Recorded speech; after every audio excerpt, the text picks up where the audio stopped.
Greetings from me on a Sunday.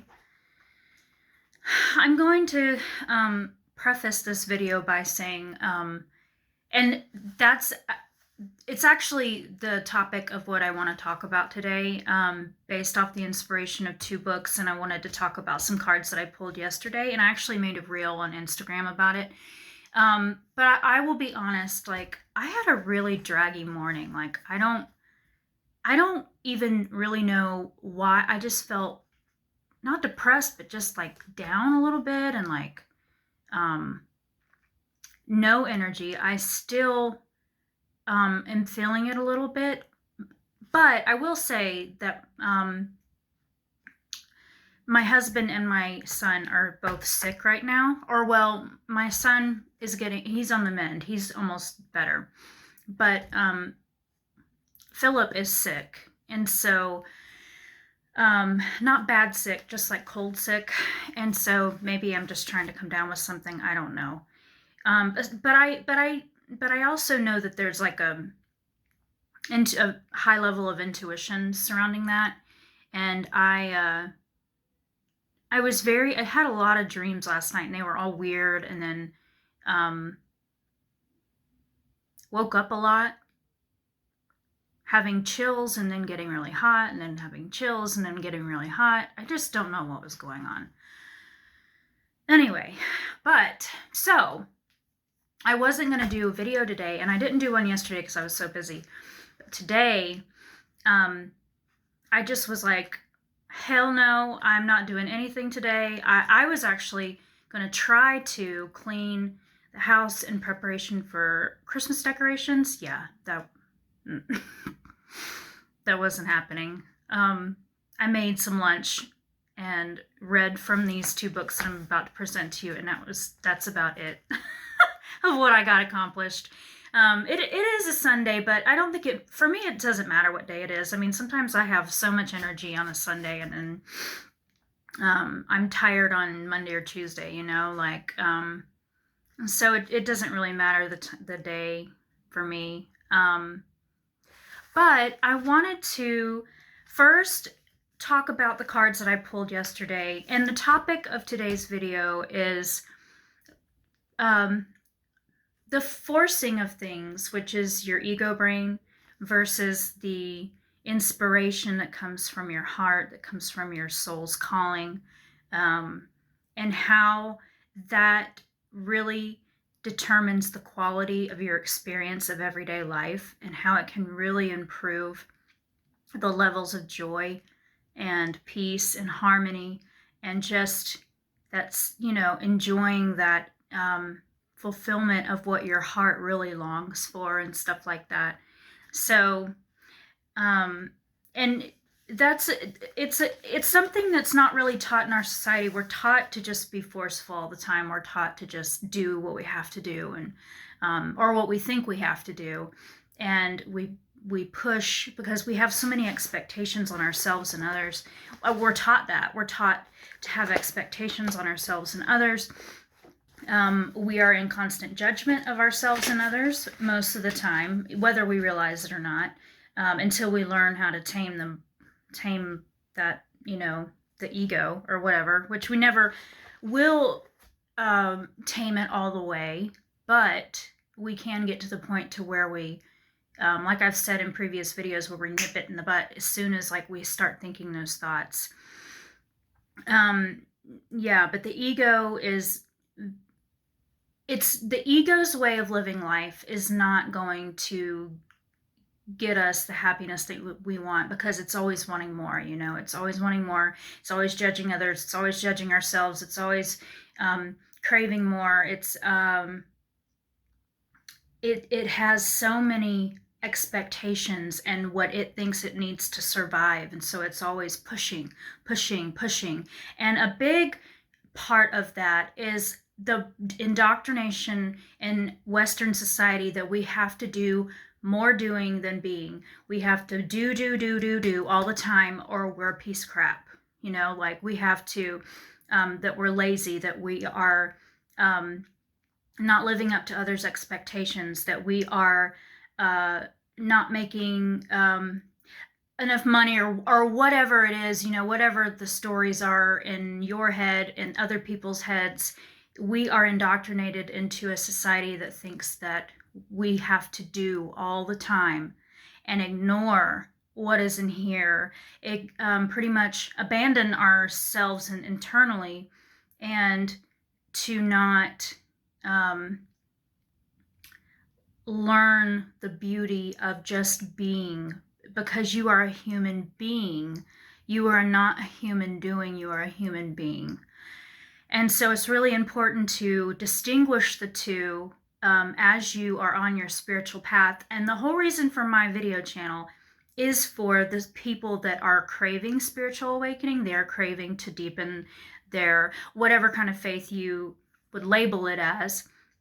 For me, I'm just more, I would label myself spiritual. I'm not really religious, but I do have an affinity for Jesus, but not through the traditional Christian Bible way. He's one of my spiritual guides, spiritual teachers. I feel very close to him, um, and I grew up Christian, so naturally I'm going to gravitate towards him. And so I follow people that, and there's another woman um, besides Tina Louise Spalding, which she goes through the Course in Miracles work to channel her messages from Jesus. But Gina Lake, her name's Gina Lake, and she has tons of material channeling Jesus on all kinds of different spiritual topics that humans struggle with. And she's really wonderful, and I really encourage you guys to. It doesn't have to be this book, but all of her channelings are from Jesus, and she has a ton of topics and she has a YouTube channel. I think it's Gina Lake. I'll link it in the description box so you guys can look it up, and I'll also link Tina Louise Spalding stuff, and I'll also link. This book has a specific YouTube video that actually reads from the chapter that I was inspired by today, and so I'll link that for you guys to read if you're interested in that as well. But the main things that I wanted to read a little bit from both the books, but I wanted to briefly. I made a reel on Instagram yesterday about these 3 cards that I pulled yesterday, and they really flowed so beautifully together. There's flow here, and that is the opposite of going with the ego's way of doing things, which is push, push, push. There's no time for flow. There's no time for being. There's no time for expansive amounts of joy and peace and all that stuff. And then there's the release card. And it's funny because it says the autumnal equinox, and we're in autumn right now, but releasing the high expectations of yourself, releasing the need to control, which is all of what the ego demands of you and of other people. It's all about control, manipulation, whether we consciously do it or not. A lot of times we unconsciously manipulate ourselves and others.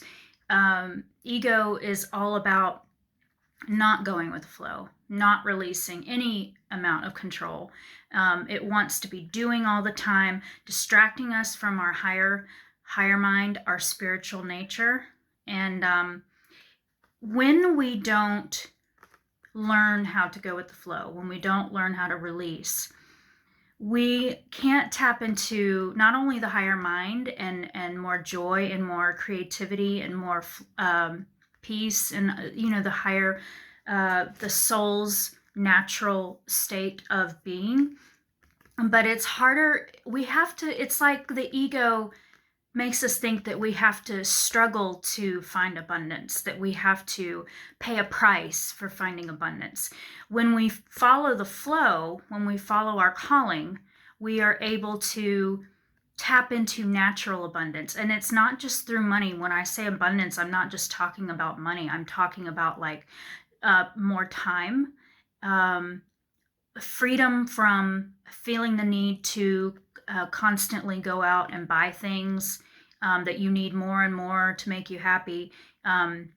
Abundance of resources, abundance of the right timing with people and resources, just and the right people coming into your life. It's all abundance comes in many, many, many different forms. I know I've had, in my own experience, I've had many people and many resources and great timing. Also, an expansion of time happened for me because I well, first of all, because I count my blessings, but and I try to be grateful, but also because it was a natural influx from me learning more and more and more how to trust spirit, be in the flow, live on divine timing, instead of using my ego to push things.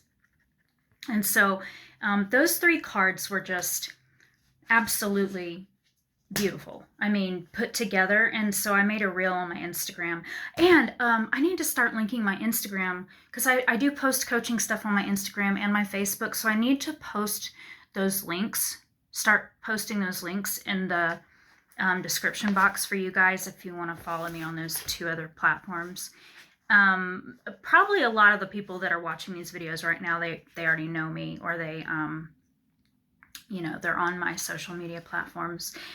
So anyway, I wanted to read a little bit from Dr. Dyer's book, Inspiration, Your Ultimate Calling, because this book is all about what I just was talking about, living from spirit, inspiration, inspired, living in spirit. This is what this book is all about. And I read it years ago and it resonated with me, but I struggled with the goals thing because I was trying to, I did do a little coaching, and it was after I got my nutrition coaching certificate or whatever, and I was trying to do I was doing life coaching really, and I really struggled with the goals versus which is more ego oriented, versus the inspired, trusting spirit, going with the flow, growing your faith through that. I really struggled with that a lot, and now I want to base my coaching, and I am basing my coaching more on the spiritual side, because I've grown a lot in the past.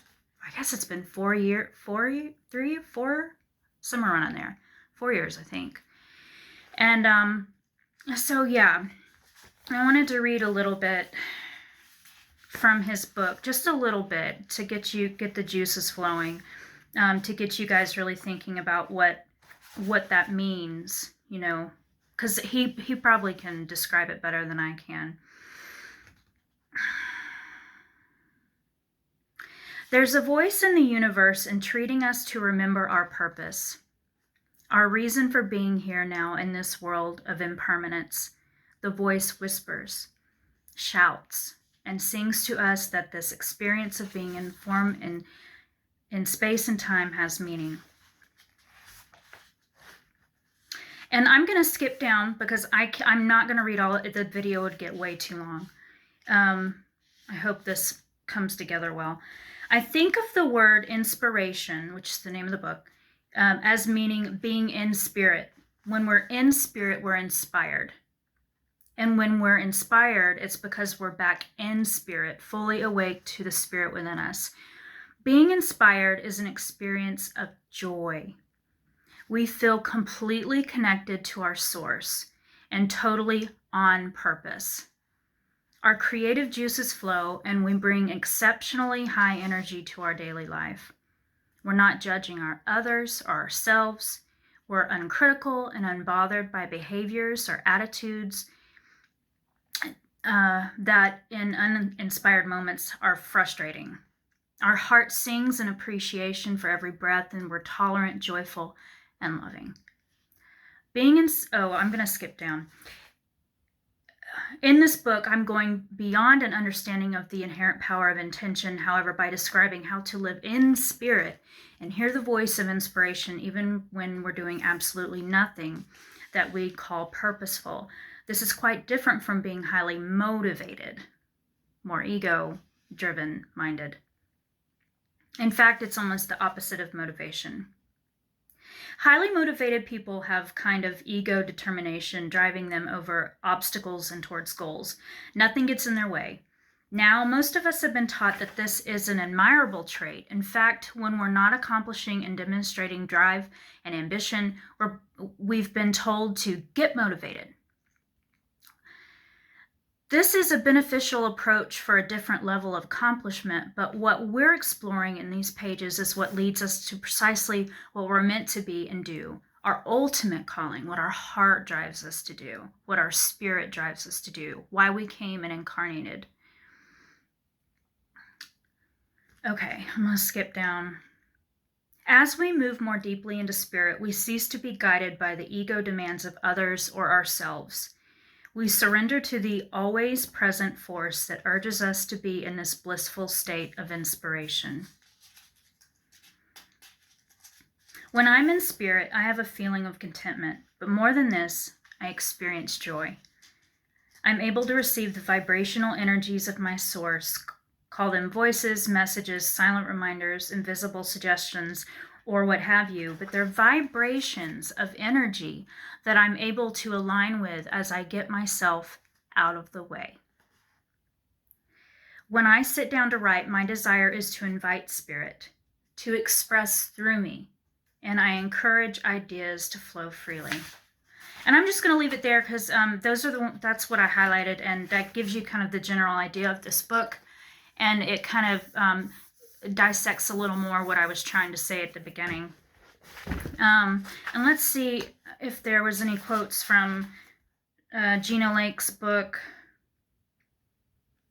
The truth can actually be summed up in one sentence. Everything is unfolding perfectly. And basically what she talks about in this chapter of her book is how there is a perfect unfolding within every one of us. And what we do is we go against the stream. We think that because we have our ego brains, we're always continually going upstream.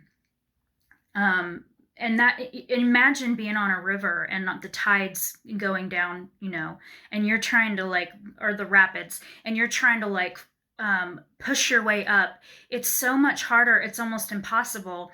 But then if you go with the current and you allow life to take you where it naturally was meant to take you, and you listen to your guidance, then life flows. It's so much easier, and you have more joy, you have more expansion, you do more things you enjoy to do. You're able to create the things that you were meant to create here, whether that's having a family, creating beautiful art in all its many forms, opening a business, whatever that is for you. And we all have different ways that we can feel fulfilled. But yeah, I mean, everything is unfolding perfectly, and we get in our own way because we allow our ego brains to not be tamed, not realizing that our ego brain is dominating us. And because we are indoctrinated, very, very heavily programmed in a society that encourages constant doing and constant pushing and goals. And not to say that those things are wrong, they're not. There's a time and place for goals. But we are obsessed with that push. We are obsessed with the idea that you're lazy, you're not good enough, you are not being productive enough in society if you are not following your heart, if you are not stepping into that being place more. And yeah, there's a lot more I could say read from Gina's book, but I kind of think this video's, I feel like I've kind of put together my message pretty well here. As you go along the spiritual path, you're going to learn more and more that surrendering to spirit, surrendering to your heart, surrendering to the flow, the natural flow, of life is so much easier for you than trying to push against the current and listen to that ego brain that's always, it's never enough. You got to go more. You got to go harder. You got to push. And so that was my message. Go with the flow. It's such a beautiful card. I don't know if you can see it. Flow. Release the expectations with yourself. Start learning to trust yourself more. Learning to trust the guidance that you're being given by Spirit. Connect with Spirit more. That is a key thing to listening to the heart instead of the ego. If you're not consistently connecting with your own spirit and with God, or whatever label you want to label God, you're not going to be able to hear that voice, because the ego is loud and obnoxious and very much like, the louder voice. Spirit is a much quieter voice, a much calmer and more, you have to really tune into it, because we're taught not to. Most of us are not taught to do any kind of spiritual practice to not get quiet enough. But that's what the doing is all about. It's not getting centered. It's not getting quiet and listening to what's going on in here. So I will link links. I need to get better about that in my videos, to all of the stuff that I just mentioned. And yeah, if you want coaching, reach out to me at rachelkdonna1111@gmail.com. Be happy to talk with you, to help you with whatever you are, the challenges that you're facing, goals that you want to meet, and basically just talk about your spiritual journey, your spiritual path, what you've been on, where you want to go, any of that stuff. And please like and subscribe. This is going to be a YouTube video, of course. So like and subscribe. And yeah, I guess that sums up my message for today. I love you guys, and I hope you're having a wonderful rest of your weekend. Rest up for the week, and we'll talk soon.